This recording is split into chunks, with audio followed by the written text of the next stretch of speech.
IPhone store में 50% discount, ये तो बड़ी अच्छी बात है। एक फ़ोन की जगह अब आप उतने ही पैसों में 2 फ़ोन ले सकते हैं और ये स्टोर भी गुल्ली और बुल्ली के घर से ज़्यादा दूर नहीं है। जैसे ही गुल्ली और बुल्ली को डिस्काउंट के बारे में पता चलता है, वो दोनों ही फ़ौरन स्टोर पहुंच जाते हैं। लेकिन ये जहां भी जाते हैं थोड़ी बहुत बदतमीज़ी ज़रूर करते हैं। और जब सेल्समैन उनसे पूछता है कि ये क्या तरीका है स्टोर में आने का, तो गुल्ली कहता है कि हमारी स्पीड काफ़ी ज़्यादा थी, इसलिए हम आउट ऑफ कंट्रोल हो गए थे। लेकिन आपका जितना भी नुकसान हुआ है, मेरा दोस्त बुल्ली इसकी भरपाई कर देगा। अब आप मुझे आईफोन दिखाइए। बुल्ली कहता है वो वाला दिखाइए। गुल्ली कहता है वो वाला। बुल्ली कहता है अरे वो वाला दिखाइए जो पीछे रखा हुआ है। सेल्समैन कहता है जल्दी नीचे उतरो और निकलो स्टोर से बाहर। हम तुम्हें कोई आईफोन नहीं देंगे, वरना सिक्योरिटी गार्ड धक्का देकर तुम्हें बाहर निकालेगा।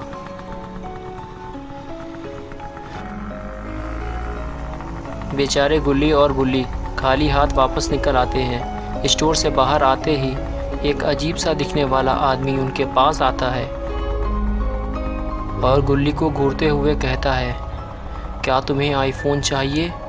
मैं तुम्हें दे सकता हूँ, वो भी बहुत कम कीमत पे। गुल्ली कहता है नया होगा या पुराना? वो आदमी कहता है कि मेरे पास नया और पुराना दोनों तरह के फ़ोन हैं। गुल्ली कहता है कि हमें 2 फ़ोन चाहिए, कोई फ़ोन हो तो दिखाओ। और कितने का दोगे? वो कहता है कि सिर्फ 10,000 का बिल्कुल नया आईफोन है, लेकिन अभी मेरे पास सिर्फ एक ही फ़ोन है। अगर तुम्हें और चाहिए तो तुम्हें मेरे साथ मेरे घर चलना होगा। गुल्ली कहता है कि हमें 2 फ़ोन चाहिए थे, हम कल तुमसे आकर ले लेंगे। ये कहकर गुल्ली वहाँ से चला जाता है और वो आदमी वहीं खड़े होकर गुल्ली को देखता रहता है। लेकिन सच बात तो ये है कि गुल्ली उस आदमी से फ़ोन लेना ही नहीं चाहता था, क्योंकि गुल्ली उस आदमी को देखकर डर गया था। वो आदमी ही थोड़ा अजीब सा दिख रहा था।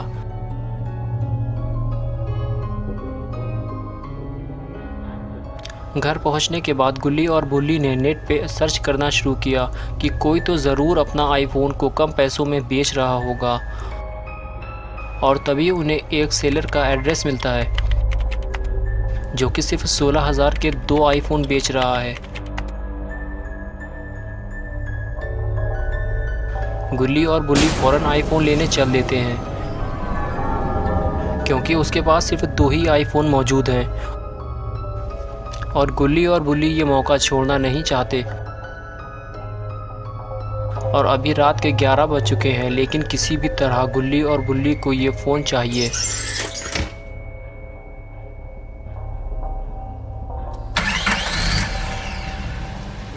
लेकिन एक बार भी इन लोगों ने ये नहीं सोचा कि ये आदमी आईफोन को इतनी कम कीमत पे क्यों बेच रहा है।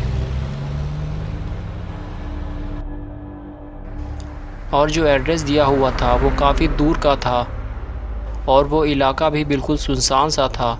वहाँ ना तो किसी के घर बने हुए थे और ना ही कोई इंसान नज़र आ रहा था। बिल्कुल वीरान, दूर दूर तक कोई आबादी नहीं थी।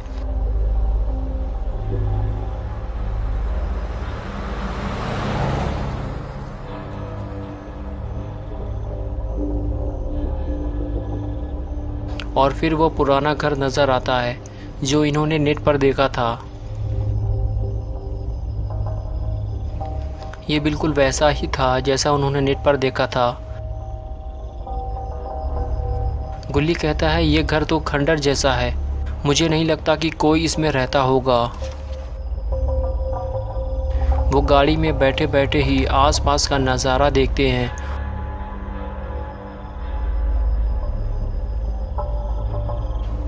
और फिर गुल्ली उस सेलर को फ़ोन लगाता है जो उसने नेट पर देखा था,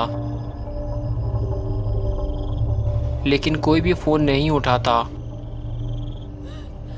और गुल्ली दरवाज़ा खटखटाता है, लेकिन उस घर से लड़कियों के रोने और सिसकने की आवाज़ें आ रही होती हैं।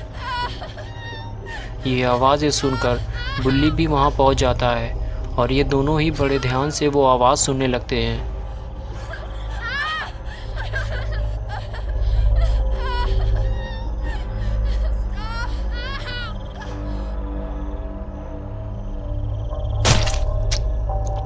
और फिर वो आवाज़ आना बंद हो जाती है और घर की लाइट जल जाती है और खिड़की पे वही इंसान खड़ा नज़र आता है जो उन्हें स्टोर के बाहर खड़ा नज़र आया था।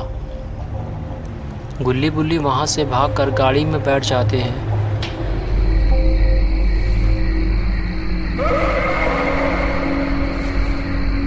और उस घर की लाइट फिर से बंद हो जाती है। लगता है वो आदमी घर से बाहर आना ही नहीं चाहता।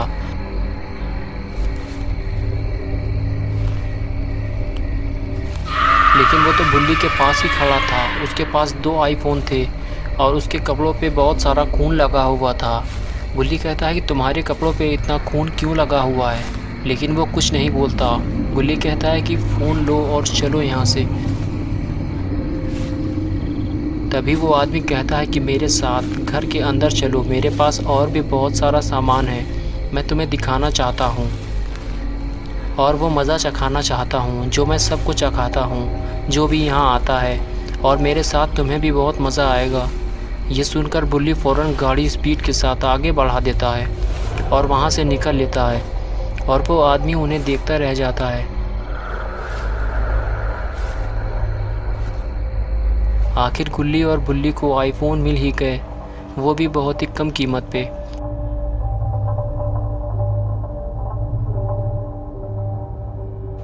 रात के 1 बज चुके हैं। बुल्ली घर पहुंचने के बाद सो जाता है, जबकि गुल्ली जागकर आईफोन चला रहा होता है। लेकिन गुल्ली के फ़ोन चलाते ही घर में अजीब अजीब हरकतें शुरू हो जाती हैं। बाथरूम का दरवाज़ा खुलने और बंद होने लगता है और पैरानॉर्मल एक्टिविटी बढ़ जाती है।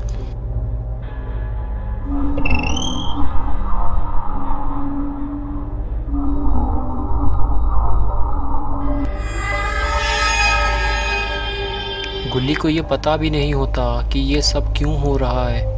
वो इसे इग्नोर कर देता है और बाथरूम जाकर देखता है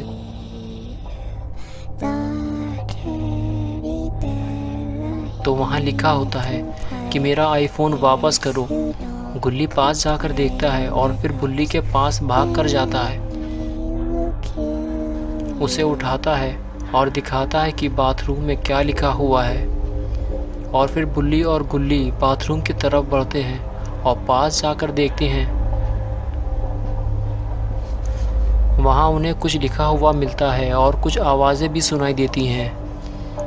मेरा आईफोन वापस करो, उसी जगह जाओ जहाँ से तुम इसे लाए थे, उस घर के पास मेरी लाश दफन है, मेरी डेड बॉडी के पास मेरा आईफोन रख दो। मैं 16 साल की थी, वो एक खूनी है, उस आदमी को जान से मार दो। ये सब पढ़ने के बाद गुल्ली और बुल्ली वहाँ से फ़ोन लेकर निकलते हैं और उसी घर की तरफ चलते हैं जहाँ से वो फ़ोन लेकर आए थे।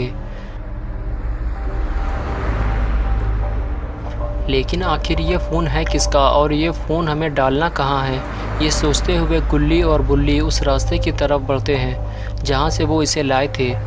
गुल्ली बुल्ली समझ जाते हैं जो लड़कियों के चीखने चिल्लाने की आवाज़ें आ रही थी उसने उन्हें भी मार दिया है, क्योंकि वो आईफोन कलेक्ट करने वाले कस्टमर तलाशता है और जब वो घर के अंदर जाते हैं तो उन्हें मार के उनका पैसा और उनका फ़ोन जो वो यूज़ करते हैं उनसे छीन लेता है।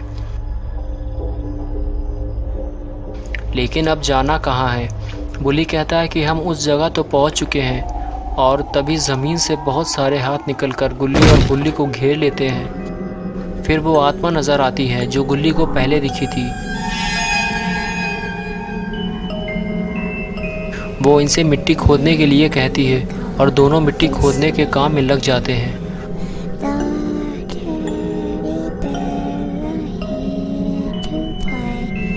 और मिट्टी हटाने के बाद उन्हें एक गड्ढे में बहुत सारे कंकाल और एक लड़की की लाश नज़र आती है।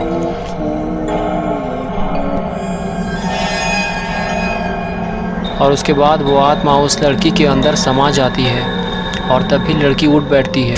ये देखकर गुल्ली बुल्ली फ़ोन फेंक कर वहाँ से भागते हैं और जब पलट कर देखते हैं तो लड़की को आता देख डर के मारे झुक जाते हैं। लेकिन लड़की तो अपनी मौत का बदला लेने घर के अंदर जा रही होती है और अब वो अपना बदला लेकर ही वापस लौटेगी।